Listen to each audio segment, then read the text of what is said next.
Once upon a time, in a village, a farmer lived with his wife and daughter. His daughter, Lala, was a very beautiful girl of 15 or 16 years. She was very polite and always ready to help others in their times of need. Lala assisted her mother with household chores and took care of the chickens. After finishing her work, she would take her goats to graze in a nearby forest. While the goats grazed on the grass and leaves in the bushes, Lala would sit on a mound of earth, watching over them to make sure none of them wandered too far away. She enjoyed taking her goats to the forest and letting them graze in the open air. One day, as the sun was setting, she was herding her goats back home from the forest when she noticed something shiny on the ground. She picked it up and saw that it was a small golden ring with a red stone set in it. Lala looked around, hoping to find the owner of the ring, but there was no one in sight. She tied the ring in the corner of her scarf, thinking she would return it to its owner if she ever found them. As she continued her journey home, she noticed a small fairy sitting under a tree. The fairy looked sad, with tears in her eyes. Feeling sorry for the fairy, Lala approached her and asked, "Can I help you with anything? You seem very sad."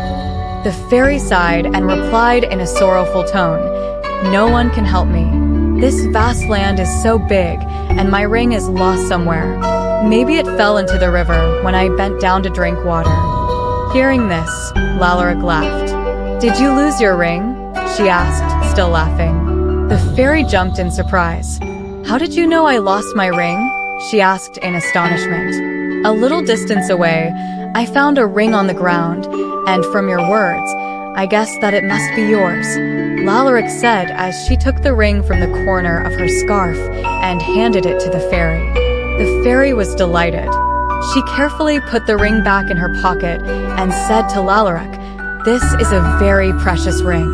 You could have sold it for a lot of money, but you are a kind and honest girl with no greed in your heart. I am grateful to you. I had bought this ring as a gift for my dear wife."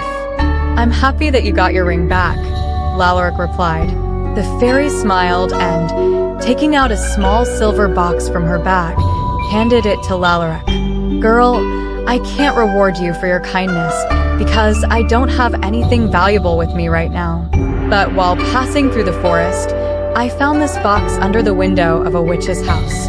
There is a seed inside, and I believe it is a magical seed. Plant it in the ground when you get home. Maybe it will grow into a tree that bears gold and silver coins instead of fruits and flowers. If that happens, you'll be very lucky and become rich." Lala took the box and thanked the fairy. The fairy then put her fingers in her mouth and whistled loudly. Upon hearing the whistle, there was a rustling in the bushes ahead, and a horse, slightly larger than the fairy, emerged and stood by her, neighing. The horse had grass in its mouth, which it was enjoying. The fairy bid farewell to Lala and rode off on her small horse, disappearing from sight in a moment. Lala happily returned home. She tied the goats in their pen, found a nice spot in the yard, dug a hole, and planted the magical seed. She covered it with soil, sprinkled some water on it, and got busy with her other chores. A little later, the farmer returned home from the fields. Night had fallen. The farmer, his wife, and Lala had dinner and went to bed. The next morning, when Lala woke up, she saw a pea plant where she had planted the seed. Lala was amazed. First, she was surprised that a pea plant had grown so quickly overnight. Second, she was astonished to see a pea pod on the plant. She realized that this was because of the magical seed. She quickly plucked the pea pod from the plant and began to peel it. Inside, instead of peas, there was a tiny boy lying with his eyes closed. Lala was a brave girl, so she wasn't frightened by the sight of the strange little boy. She quickly took the boy out of the pod and placed him on her palm, examining him closely. As soon as the boy emerged from the pod, he opened his eyes and sat up. "Where am I?" the boy asked, blinking in astonishment. "I must have reached the world of giants. I've never seen such a big girl before. You're on my palm, little boy. I am not a giant, just an ordinary human. You are just very tiny, Lala said, smiling. She was delighted to see the little boy and decided in her heart that she would keep him in her house. I'm hungry, the boy said. Can I have something to eat? Lala replied, what would you like to eat? Tell me. You can't eat barley bread and butter because barley bread is too big. Can you make walnut halwa? The boy quickly asked. I can, but for that, I'll have to go to the mountains to get walnuts. We don't have any at home, Lala said. All right, take me with you, the boy said. Lala took him to her mother and told her about the boy who had come out of the pea pod. Her mother was frightened when she saw the tiny boy, as she had never seen such a small boy before. Seeing her fear, the boy laughed heartily. Trying to stifle his laughter, he said, You are so big, and yet you are afraid of me? But despite being so small, am not afraid of you. Haha, the boy was small, but his words were amusing. Hearing this, Lalarica's mother smiled, and her fear vanished. Lalaric said to her mother, Today, I won't take the goats to the forest. I'll feed them here. I need to go to the mountains to get walnuts to make halwa for this tiny boy. Okay, but be very careful. There are many dangers in the mountains. When you return, I'll make a bed for the boy out of a coconut shell and also make small clothes and shoes for him. I like this boy a lot. If he were bigger, I would have married you to him, her mother said with a smile. Hearing about her marriage, Lalarica's face turned pink with embarrassment, and she quickly left the room with the boy. The farmer had left for the fields early in the morning, so he hadn't met the boy. A little later, Lalaric took her father's horse out of the stable, placed the boy in a small, velvet pouch with a net, hung the pouch around her neck, and rode off towards the mountains. Upon reaching the mountains, she sat down to rest under the dense shade of some trees.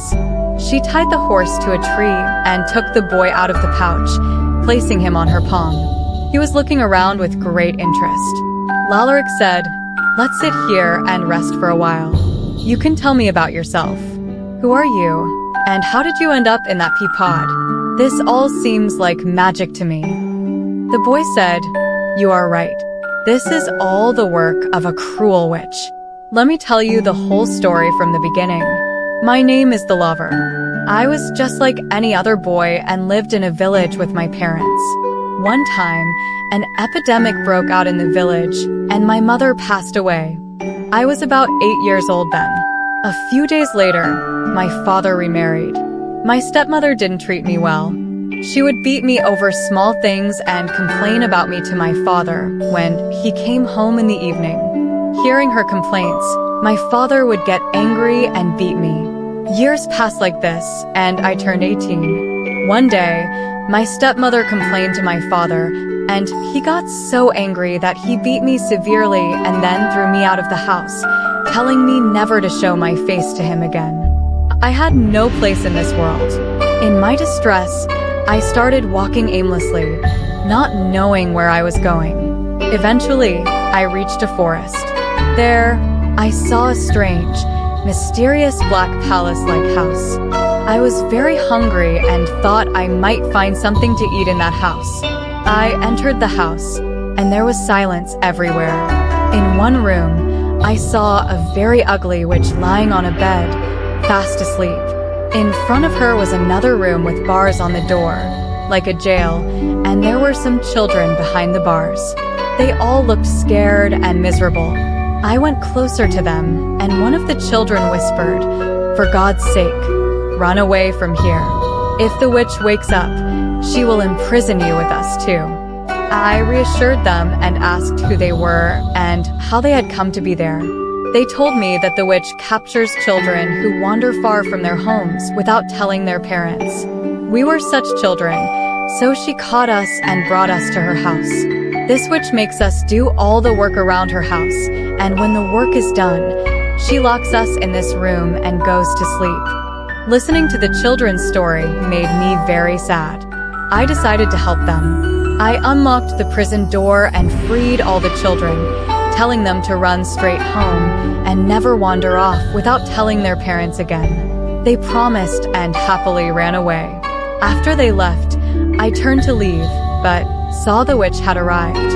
Not finding the children in the prison, she realized that I had freed them. She became furious, her face turning red with rage. She snarled, "You have wronged me greatly by freeing those children. I used to make them do all the work around the house, and now I'll have to do it myself. Boy, you will pay for this. I will use my magic to shrink you and imprison you in a pea pod. Then I'll throw that pod far away from my house. If you are lucky, someone might find the pod, plant it, and from it, a pea plant will grow with a pod containing you in a deep sleep. Only if a kind-hearted girl takes you out of the pod and makes you walnut halwa will the spell be broken." With that, the witch laughed menacingly, chanted something, and blew on me. I don't remember what happened after that. Lala listened to the lover's story with great interest. When the story ended, she said, "The lover, don't worry. I'll make walnut halwa for you to break the spell. Your sad story has touched my heart. You've suffered a lot. Rest assured, you will stay with us in our home, and you will be safe."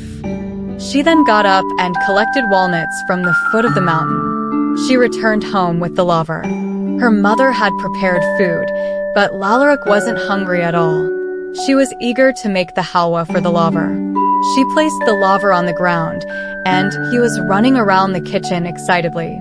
Lalarick washed a small pot, added butter, and roasted semolina in it. Then she added raisins, pistachios, coconut, and the walnuts she had brought from the mountain. The fragrance of the halwa spread throughout the house.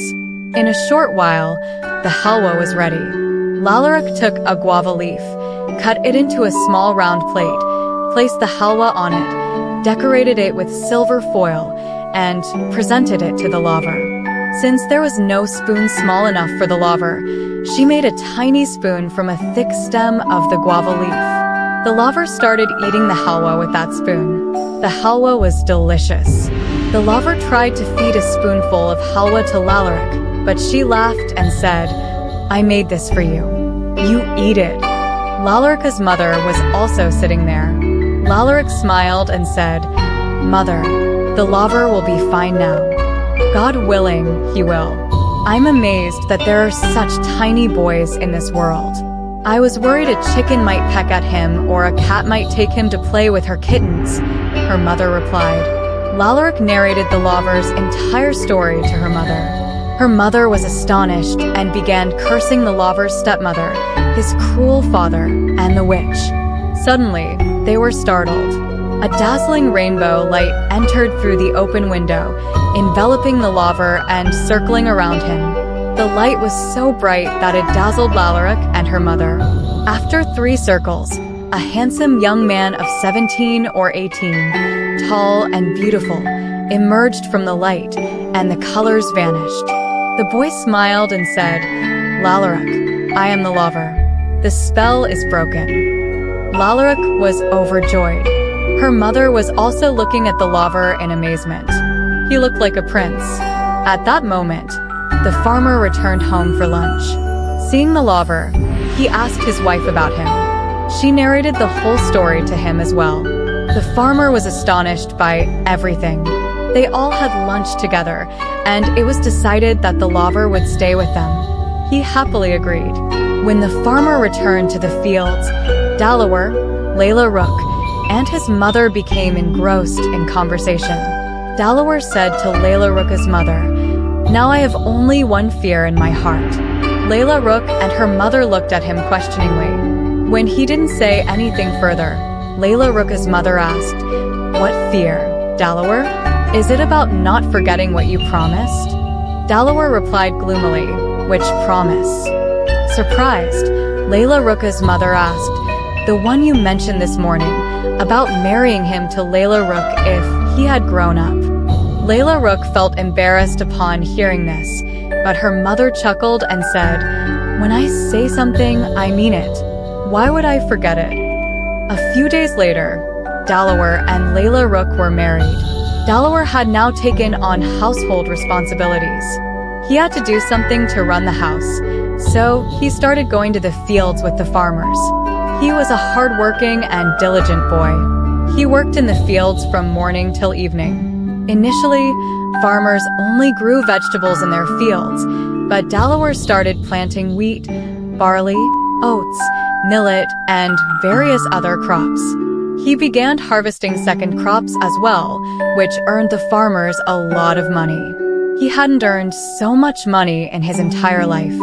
After saving up these earnings for a few days, he built a big house and then began to enjoy happy days of life with laughter.